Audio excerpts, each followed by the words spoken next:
But I feel like, Meri, there's been a definite change. Where you used to be so distant and you didn't, I don't know, you didn't seem very attached. I mean, you're definitely in. Hey besties, welcome back to Glow Gossips USA, where truth hits harder than Kody Brown's excuses.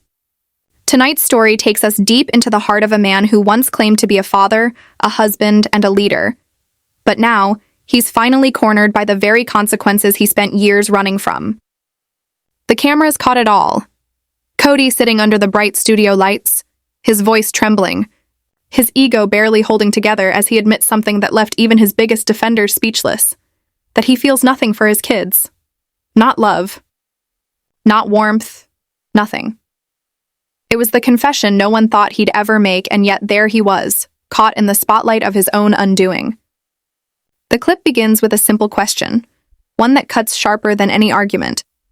Do you feel that you're taking proper responsibility in the fallout with your kids?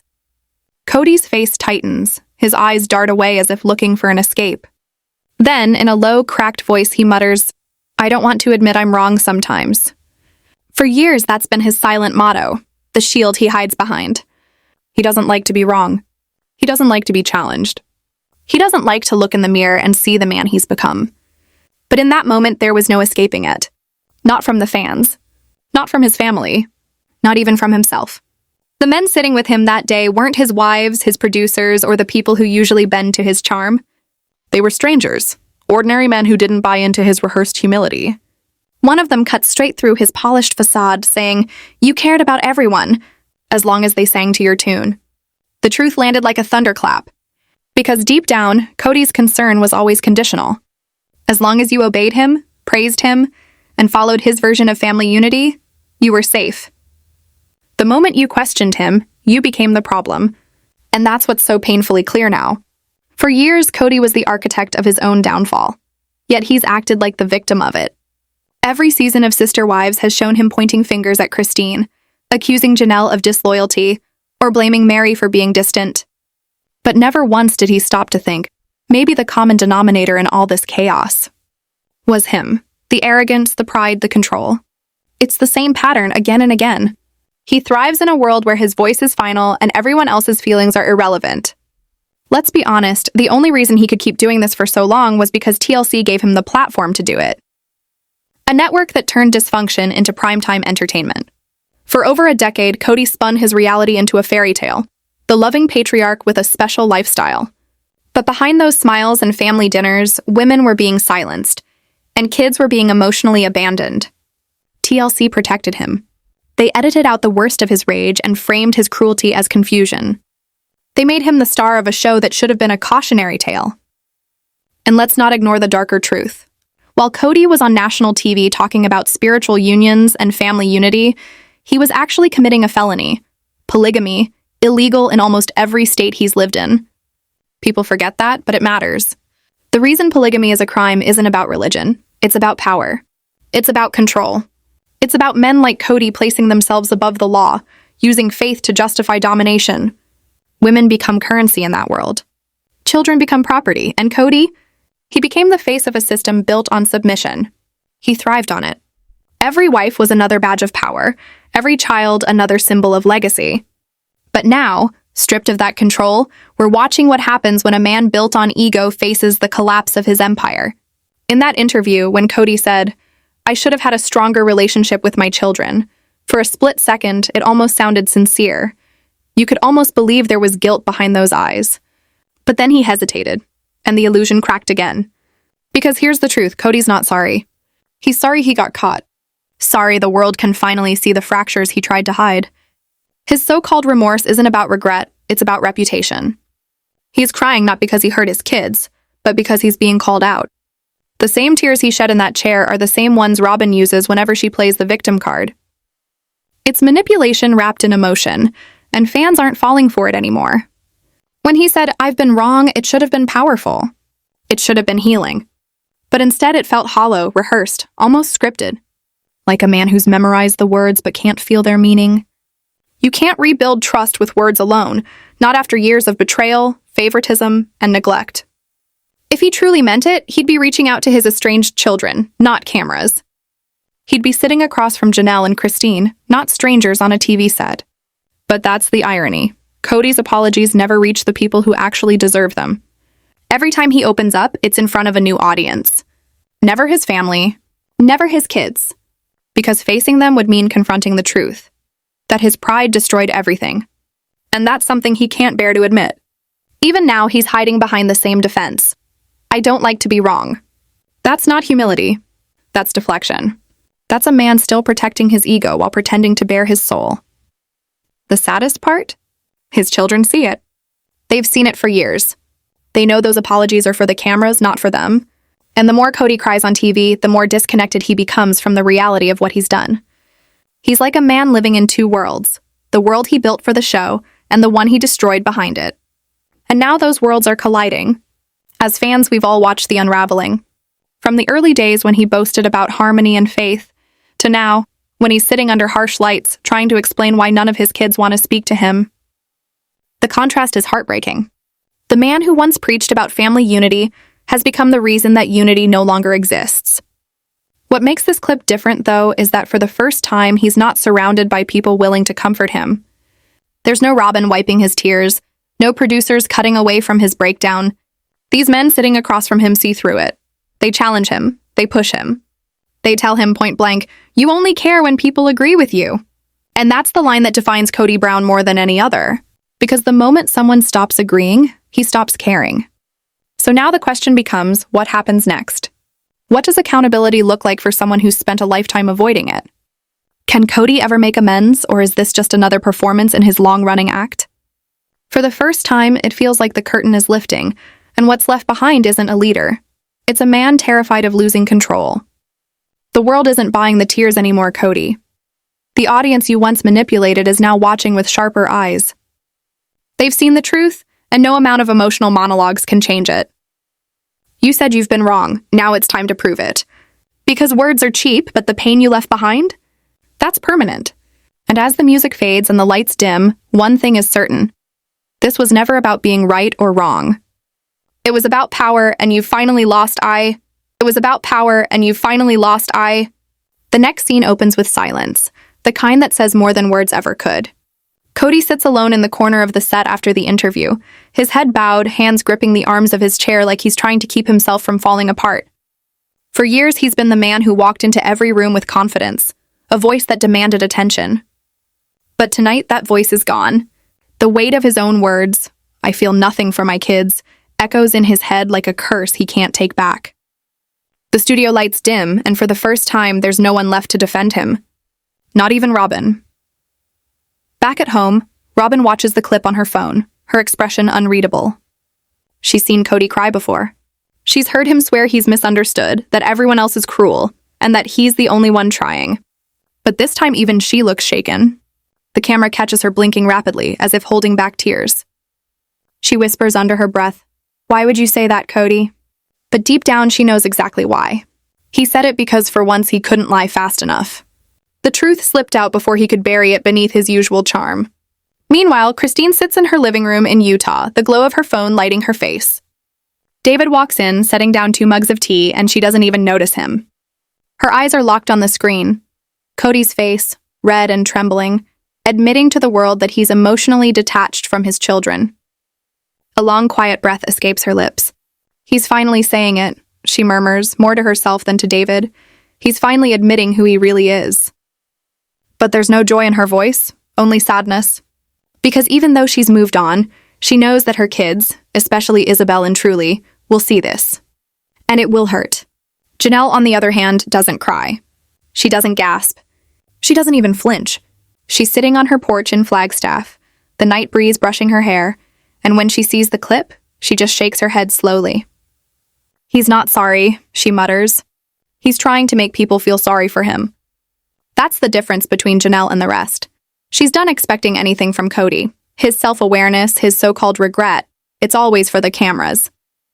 She knows better than anyone how he manipulates perception, how he turns his failures into stories of martyrdom. To Janelle, it's the same old pattern, just wrapped in a new performance. But this time, the fans aren't silent. Social media explodes within hours. Hashtags trend across platforms. Kody confesses, Haas Brown family fallout, Father of the Year. Thousands of viewers flood the comment sections, calling him out. Some defend him, claiming he's just human, while others tear into him with fury. A real father doesn't feel nothing for his kids, one fan writes. He feels everything, even the pain. Another adds, we all saw how he treated Gabriel and Garrison. This just confirms it. The internet becomes a battlefield. But one thing is clear. Kody has finally burned the last bridge he had with public sympathy. When the next day comes, TLC executives scramble behind the scenes.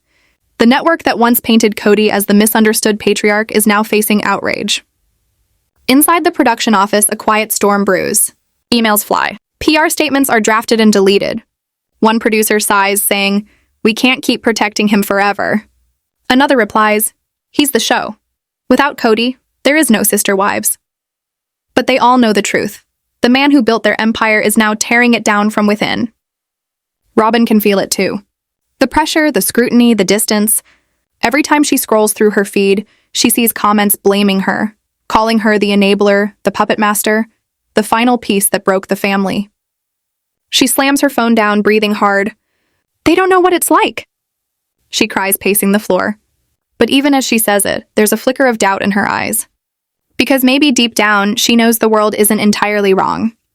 She stood beside him through every cruel remark, every cold shoulder, every fight that ended with silence. She said nothing, and now silence is all she has left.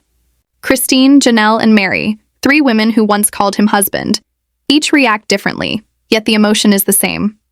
Relief. Relief that the world can finally see what they lived through for years. Relief that they no longer have to explain his behavior or defend their choices.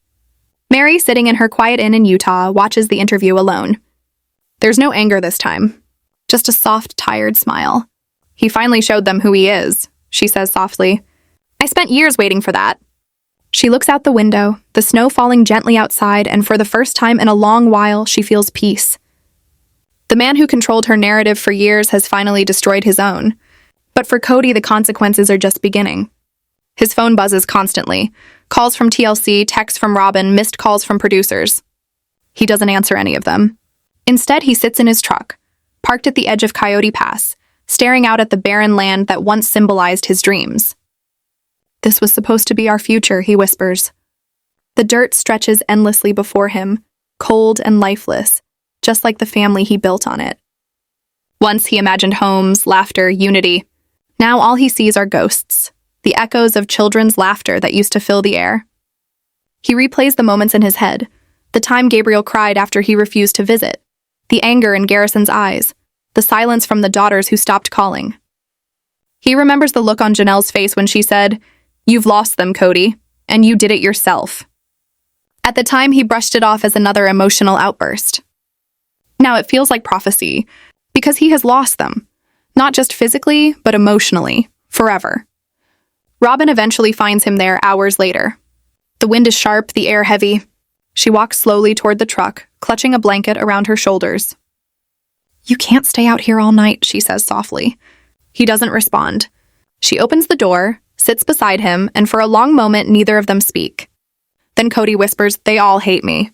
His voice cracks. "Even my own kids." Robin exhales shakily. "You hurt them, Kody. You pushed them away." He turns to her, his eyes red. "I was trying to keep this family together. Why doesn't anyone see that?" Robin hesitates, then answers the one thing she's never dared to say. Because keeping them together meant controlling them. And now that you can't control them, you don't know what to do. Her words hang in the air, heavy and final. For the first time, Kody doesn't argue. He just stares out the windshield, watching the wind sweep across the dirt. Maybe, just maybe, he's starting to understand. But understanding doesn't erase what he's done. Meanwhile, Christine calls Janelle that same evening. Their conversation is quiet but powerful. "Did you see it?" Christine asks. Janelle chuckles bitterly. "How could I not? It's everywhere." There's a pause, then Christine says, "Part of me feels sorry for him." Janelle sighs. "Don't, he's not the victim here. He's finally facing what he's avoided for years." Christine nods, even though Janelle can't see it. "Yeah," she whispers, "but it still hurts to watch." The two women fall into silence, bound by the same shared pain, the kind only someone who's loved Kody Brown can understand.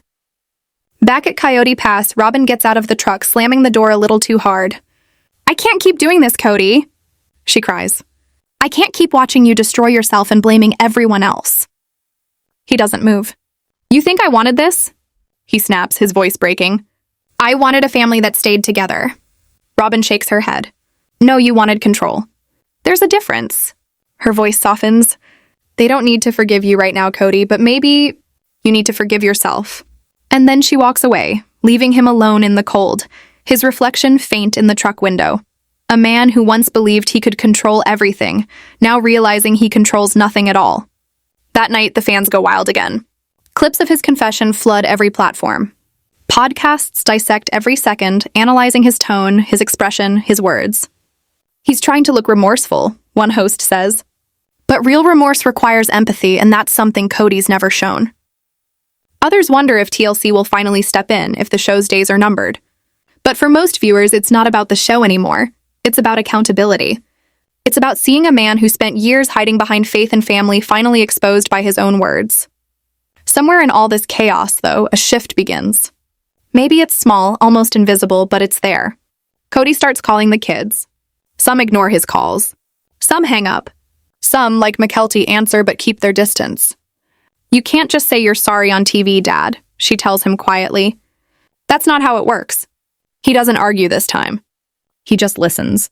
And for Kody Brown, listening might be the first real act of love he's shown in a long time. But whether that's enough to heal the damage, that's another story.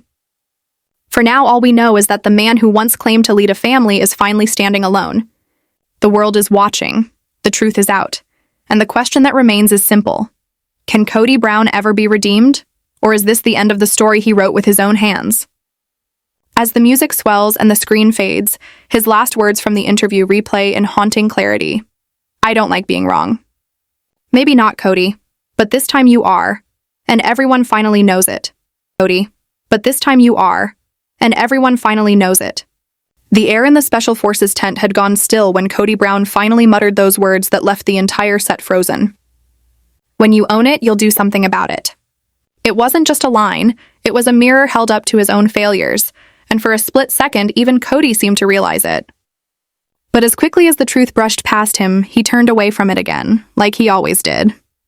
He talked about owning things, about taking responsibility, but everyone watching knew Kody Brown had built an entire life on avoiding it. His children, his wives, his shattered family, they had all paid the price for the man who couldn't bear to admit when he was wrong. When Andrew East pressed him further during the show, asking about his life in polygamy, Kody's answers came out rehearsed, defensive, almost desperate. He leaned on his old excuses like a crutch, the culture, the faith, the expectations. But even the other contestants could see through it. They didn't know him from Sister Wives. They didn't understand the world of polygamy. Yet they could still sense something hollow behind his words, something dark in the way he spoke about his choices. He talked about being groomed into polygamy, about being shaped by the beliefs of his parents, but anyone who's followed his story knows the truth. Kody wasn't born into this. He walked into it. He grew up in a regular secular home. His parents weren't polygamists when he was a child. He went to public school, wore a wrestling uniform, laughed like any other boy in Wyoming. He wasn't forced into this lifestyle, he sought it out. He chose it as an adult, long after his mission, long after he'd already known what life outside of it felt like. Yet even now, he hides behind the idea that polygamy was something he was molded for, as if that somehow makes the pain he caused more forgivable. It doesn't. Andrew asked him bluntly about the pros and cons of his lifestyle. And Kody's response? Yeah, I had 18 kids with 4 wives. It's been 3 divorces, and I would never do it again. I'd never marry again. His voice was low, almost detached. For a man who had once bragged about his big family being a blessing, he now spoke of it like a burden. The irony was suffocating. His words carried no remorse, just fatigue, as if he were the one who'd been wronged, not the man who left a trail of broken hearts behind him. What made it worse was that legally, Kody had never even been bound to most of his wives. Only Meri had a legal marriage on paper. Christine, Janelle, and Robin were all spiritual unions, relationships that relied solely on trust, on faith, on the illusion that he'd keep his word. And that illusion shattered the moment he decided to play God with their lives. Owning property together, running a family business, those things gave him power, not partnership. It allowed him to control the money, to decide who stayed comfortable and who struggled. When he refused to provide, there was no court order to make him, no judge to hold him accountable. It was manipulation disguised as leadership. And through it all, he called it faith. Even as Christine begged for financial fairness, even as Janelle demanded support for the kids, Kody's only real investment was in himself. He used the language of love and religion to cover up the imbalance. A man with authority and women without options. It was never about family, it was about control. Now, years later, Kody calls those endings divorces. But deep down, everyone knows only one of them ever was. The rest were just escapes, women finding their strength after decades of emotional confinement. And still, when asked about it, he hides behind half-truths and self-pity. "There ended up being bad blood with my children," he said during the show. Communication has ceased. His tone was cold, his words clinical, like he was talking about strangers, not his own flesh and blood. When he was asked why he chose that life, his answer was simple. "I was a believer," he said. "I grew up in a culture that had it as part of the belief system. My dad had 3 wives. But that's not the truth. His father didn't become a polygamist until Kody was a grown man in his 20s. He wasn't raised in it. He chased it. That lie, like so many others, was another way for him to dodge the weight of accountability. He's told the world he feels disappointment, that he doesn't have a deep connection with his children. But what's more heartbreaking is what he says next, that there are certain things he won't own. Even now, after all the damage, he refuses to accept that he is the architect of his own collapse. It's clear Kody doesn't hate his children. He just doesn't feel for them anymore. He doesn't know how. His pride has built walls so high that love can't get in and guilt can't get out.